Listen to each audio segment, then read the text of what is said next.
Captain Leander leaned on the helmsman's chair, other hand rest comfortably on her hip, eyes gazing out into the darkness of space, when she asked, "So, what am I looking at?"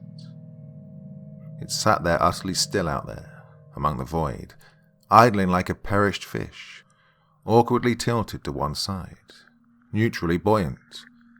It was larger than them, older. "A derelict," Corbin, the pilot, told her. A hissing coursed over the comms. "How long have they been broadcasting that distress signal?" she asked. "Can't be certain," Corbin answered, with a shrug, bringing them in close. "We've been picking it up for at least 12 hours now." Up close, the ship looked like a corpse. Its outside was blighted and bronzed, an oxidized hull in the void of space. It didn't fit. "The broadcast is just a repeated SOS signal," Corbin explained as the captain moved closer to the forward window. "I have no idea what it's about." "How many life signs are you reading?" she asked, resting her arm on the bulkhead. She could read the faint letters that sat across the forsaken ship's port side. "The Kraken." "Just one," Corbin said, shaking his head. "At least it's not a ghost ship." Captain Leander frowned. "Might as well be. That looks only barely like an LV-42 freighter. Small, but it'll safely run with a crew of maybe 20 souls. Something's wrong."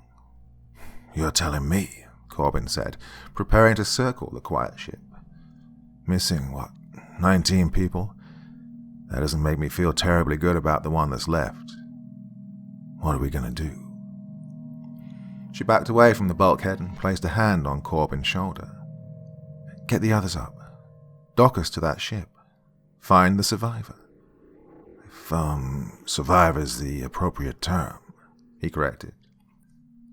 "That's why we're waking the rest of the crew," she said with a smirk.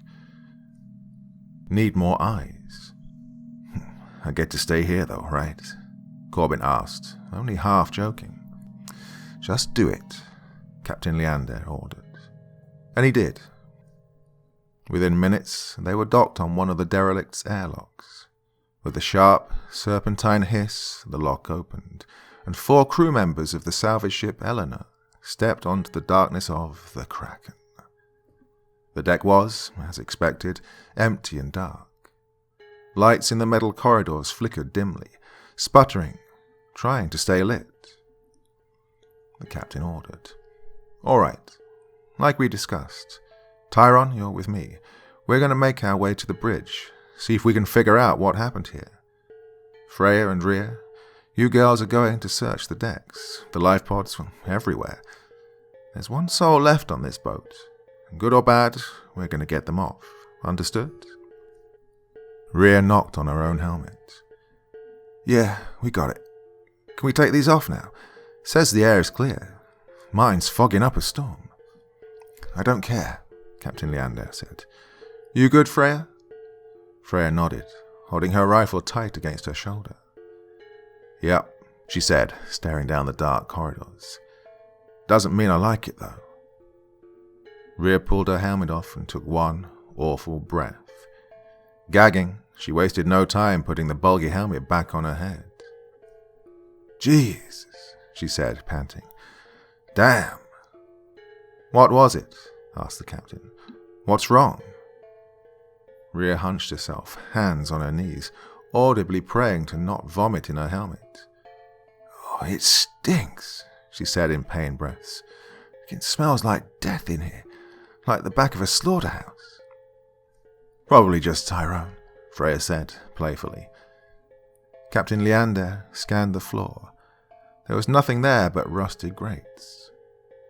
Rusted, the captain thought, like the outside of the hull. "Fuck off," Tyrone said, not playfully. "This is serious." I don't know what could be causing the smell," Captain Leander said, looking across all of them. "But where there's rotting stink, there's usually something doing the rotting." "Aye," Freya said, scanning the bulkhead with her flashlight. You know, technically, rust is what happens when metal rots. Rust doesn't smell like flesh, Rhea said, nervously, her face still frozen with disgust. The captain pointed down the corridor leading to the Kraken's bridge. Tyrone, she said, taking command, we still have a job to do. Care to take the lead? With pleasure, Captain, the hulking man said, bringing his gun to bear. Captain Leander followed him, walking backwards so she could say to the others, keep comms open. See anything? Holler. Stay tight. Working on it, Rhea called. Don't get lost. The captain stood shoulder to shoulder with Tyrone, her own pistol wrapped firmly under her fingers. The Greats groaned beneath their weight. The way to the bridge blew up brightly on their HUDs. Corbin, called Captain Leander. You there? Come in, Corbin. A voice grew in her ear. Got you, Captain. Been following all along. It's like I'm right there with you. But not, Tyrone said bitterly. Thanks for reminding me, Corbin said with an audible smile. Good news, the ship's doing a little bit better now. Reading 5 life signs, not just 1. You guys must be doing something good in there. Very funny, Corbin, the captain said, stone-faced. Can you pinpoint the other life form for us? Still weird, Corbin said, smacking his lips as he worked. I see you 4. You guys are heading towards the bridge, and Rhea and Freya back approaching the main staff quarters, I assume. But nothing. Just 4 red dots. Nothing else in the entire ship. Probably just a glitch, Tyrone mumbled, eyes scanning all around them, checking every metal and wire crevasse. Probably, Corbin said. But good luck anyways. You guys are about 20 yards from the bridge. Wasn't hard to find, the captain said. Pretty straight shot. Focus on Rhea and Freya. They have the hard job. All right. I'll leave you guys alone for a bit then. Peace. They were left in the narrow, silent hallway with only each other and a peeling iron door. How is this ship rusting? The captain asked Tyrone. Ships can't rust. I'm not sure, Tyrone said, leaning in close to the wall. He scraped it with his finger, brushing pieces of metal onto the floor. The ship's brittle. Very brittle. I'm surprised we didn't damage it just by looking at it. There was a short, unstable flight of stairs that brought them to the bridge. The captain let Tyrone take the lead, watching with careful eyes the path they'd just taken. There was a whistling in the pipes, like steam. The hall was still empty. Tyrone had no issues getting the door to open. Its locks had rusted and were easy to break open. Little black and red and orange pieces crumbled like dirt, scattering in the stagnant air. The door creaked open, and the two made their way inside. 5 seconds later, they were entirely confused. Where is everything? Tyrone asked. There's nothing here. The bridge was empty. There were no panels, no computers, no pilot's chair or navigation module. There wasn't even a forward hull window, just an empty black room. Corbin, Captain Leander called. You need to check the schematics you found. This can't be. No, Tyrone interrupted, placing a hand on her shoulder, leaning his head in as he whispered. This is the bridge, all right. Make no mistakes, we are here. Then where is everything? She asked in response. You can't drive a ship out this far into space without a damn steering wheel. Perhaps it was stripped, Tyrone suggested. You make no mistake, the captain returned, showing him the perfectly grated floor. There was never anything here. If it was stripped, we could still see where panels and stations were plugged in, but we can't. There was never a bridge on this ship. Just then, the voice of Freya came over the comms. Captain, she asked, we made it to the engine rooms and... She hesitated, No, the captain thought, already making for the door.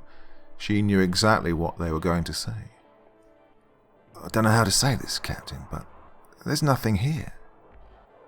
The captain was already moving down the stairs, hastily moving towards the engine room. She started to call Tyrone, but he was at her side. The engine room has no engine. It's just a shell. Freya, the captain ordered, now running down the corridor. Get back to the airlock, now. Ma'am? Freya asked, confused. Corbin came across too, asking, Captain, what's going on? Just go, Captain Leander barked. Corbin, keep your eyes on the damn radar. She wasn't confused. She knew exactly what this meant. It was a hollow ship, inoperable, unflyable, dead with a distress beacon playing anyways. She didn't know who or why, but she understood a simple truth. The ship was a trap, and they'd taken the bait. Captain, Tyrone said, overtaking her slightly so he could run and meet her eyes. What's happening? Someone set us up, she huffed. I've heard of pirates using scuttle ships before to lure in salvagers and rescuers. Easy to catch you when you're boarded to a lifeless hunk. But, Tyrone said, confused, you said it yourself. This ship was never capable of flying, period. How did it get here? They must have towed it, the captain mumbled. It doesn't matter. We need... Oh, shit. They'd reached the airlock, but Freya and Rhea were nowhere to be found. Captain called for them on the comms. Where are you guys? We're at the airlock. Hurry up. There was nothing but a palpable tension, the ear-splitting sound of raised, patient guns. Tyrone took a deep breath. Come in, the captain repeated, holding it together, holding strong, but still nothing came out of the dark hall. There was a faint buzz. Captain. Corbin, the captain asked, hushedly. What's happening? I can't raise them either, Captain, he said, apologetically. Do we have incoming? She asked. No, Corbin said quickly. We're still all alone out here. Why do you ask?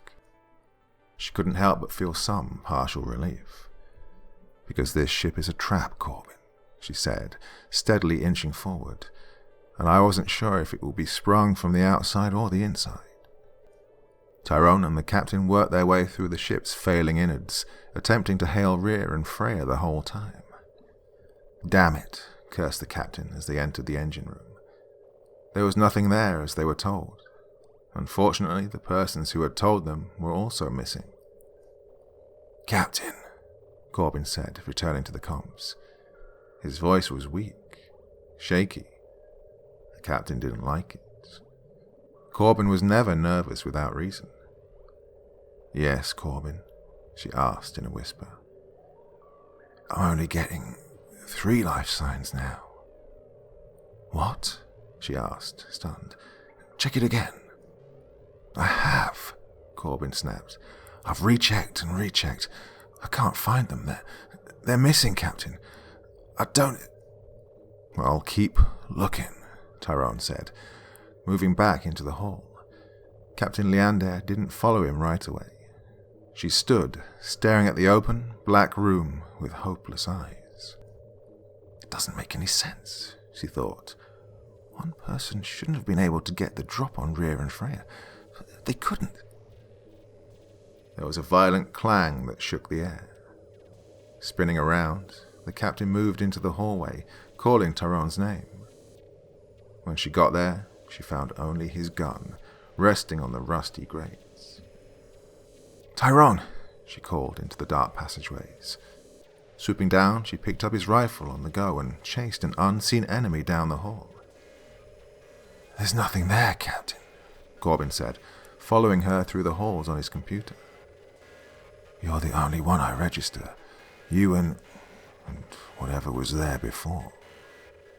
His words seemed to trail off as Captain Leander, refusing to accept that her crew, her friends, were gone, continued to rush down the hall. "Please, Captain," Corbin begged. "Please, turn around. We don't know what's in there." But the captain didn't listen. She followed the twisting, narrowing hallways as far as she could. They led her straight to a large, open chamber, a cargo bay of sorts, an empty cargo bay. Whoever had taken Tyrone from her, whatever, was strong. Tyrone was a huge man. No one could have done it alone. Not like that. It was impossible. Spinning, she shone her flashlight to the corners of each and every wall as she desperately searched for Freya, for Rhea, and for Tyrone. "Where are you?" she called desperately. Then, after a moment of quiet panic, static came over the radio. Static that, after just a moment, erupted into screams in the captain's ear. "Captain!" Corbin screamed. "Get out of there! I found the life form! I found it! It's the..." His voice cut off, as the entire ship seemed to groan and strain. Flakes of black, like ash, fell from the rafters above. They landed on the captain's exosuit, and she stared at them. It was uneasy how similar they were to scabs. Then she understood. She'd been right about the trap, but so wrong about everything else. There was a pressure around her ankle. "Oh my God," she thought. "The one life form. The ship." A metal, rodden hand gripped the captain's ankle, and in a swift moment the grates parted like jagged teeth. The hand pulled down, and the living ship swallowed her whole. Outside, a creeping, rotting rust slowly spread across the airlock of the Kraken and seeped into the body of the Eleanor. And the distress signal continued to beep.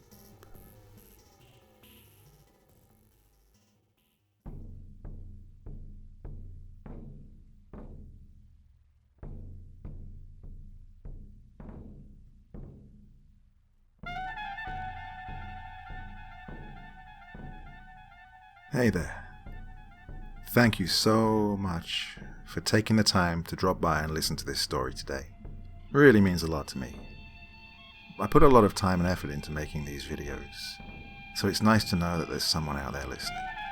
Do me a little favor, would you? Click that like button, leave a comment, and if you really feel like it, why not subscribe too? Okay, happy tales everyone. See you soon.